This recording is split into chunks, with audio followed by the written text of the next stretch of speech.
Assalamualaikum warahmatullahi wabarakatuh. Di sini saya akan membahas tentang isu-isu pemerintahan lokal maupun nasional. Yang pertama, di sini terdapat isu lokal, yaitu penggusuran di Kota Kendari. Polisi telah menangkap komplotan pelaku penggusuran di Kota Kendari, Sulawesi Tenggara. Para pelaku menjadikan sembarang orang sebagai sasaran busur panah.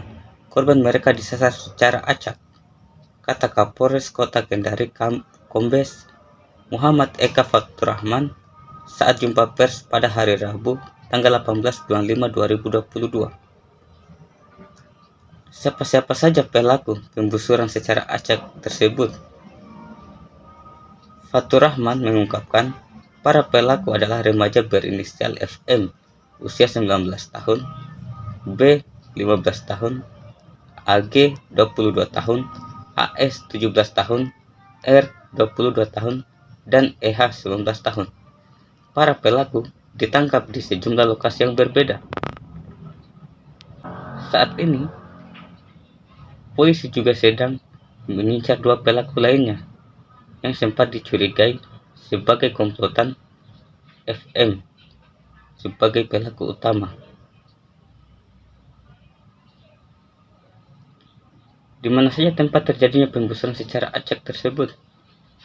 Sebelumnya diberitakan, seorang pemuda berinisial FA digusur saat hendak membeli rokok pada Selasa tanggal 17 bulan 5. Rupanya FA digusur oleh komplotan pelaku FM dan AS. TKP FM terakhir di bypass mobil sementara jalan. FM langsung melepas busur dan mengenai rusuk kiri korban, sedangkan AS sebagai drivernya. Apa penyebab terjadinya penggusuran di Kota Kendari?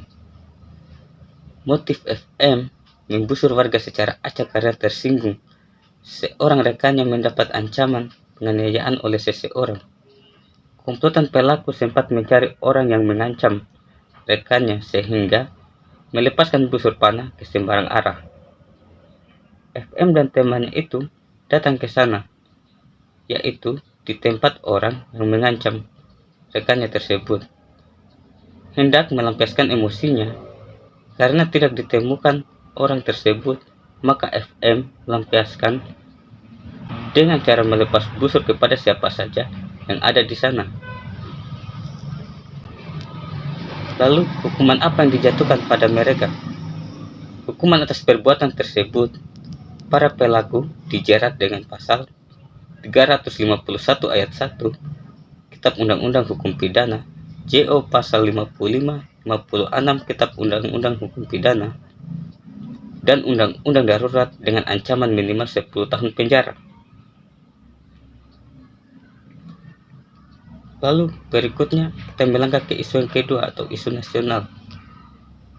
Kebijakan pemerintah dianggap tidak mendukung pemulihan ekonomi karena minyak goreng langka dan pajak naik. Pakar ekonomi Universitas Lambung, Mangkurat, atau yang bisa disebut dengan ULM, Hidayatullah Mutakin menyarankan pemerintah untuk bisa mengoptimalkan bulan Ramadan untuk memulihkan ekonomi seiring meningkatkan aktivitas ekonomi.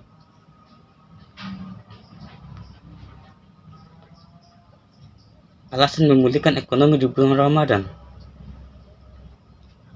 Yang pertama, berkah Ramadan dapat menjadi pendorong pemulihan ekonomi karena di bulan ini umat Islam meningkatkan amal ibadahnya termasuk ibadah yang berdampak sosial dan ekonomi, kata Mutakin di Banjarmasin, Kalimantan Selatan pada hari Minggu tanggal 28 bulan 3 tahun 2022. Yang kedua, adanya kegiatan berbuka dan sahur. Sedekah dan zakat di bulan Ramadan akan menaikkan konsumsi masyarakat dalam perekonomian. Dan yang ketiga, naiknya belanja masyarakat dari bulan Ramadan pada triwulan kedua tahun 2021.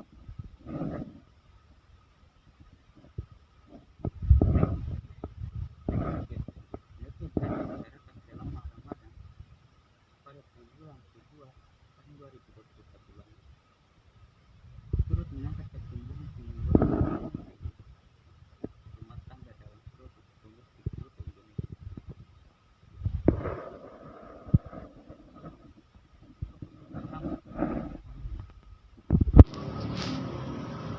Momentum bulan Ramadan tahun ini cukup terganggu dengan gejolak harga dan kelangkaan minyak goreng dan komoditas lainnya. Mutakin merujuk data SP2KP Kementerian Perdagangan, rata-rata harga minyak goreng di tingkat nasional di bulan Maret 2022 dibandingkan Maret 2021 naik di atas 30%. Yang kedua, komoditas lain seperti kedelai impor naik sekitar 15%, gula pasir lebih 9%, tepung terigu hampir 8%, dan cabai merah 10%. Yang ketiga, masyarakat juga menghadapi tekanan naiknya harga LPG non-subsidi pada akhir Desember 2021 dan akhir Februari 2022 lalu. Lalu apa harapan masyarakat? Masyarakat berharap kebijakan pemerintah menaikkan tarif PPN ditinjau kembali. Masyarakat menilai pemerintah harusnya jangan memberikan beban tambahan di saat bisnis mulai berjalan. Belanja masyarakat mulai meningkat dan ketidakpastian situasi global masih menghantui pemulihan ekonomi. Mungkin itu saja yang saya bisa dapat sampaikan. Lebih dan kurangnya mohon dimaafkan. Assalamualaikum warahmatullahi wabarakatuh.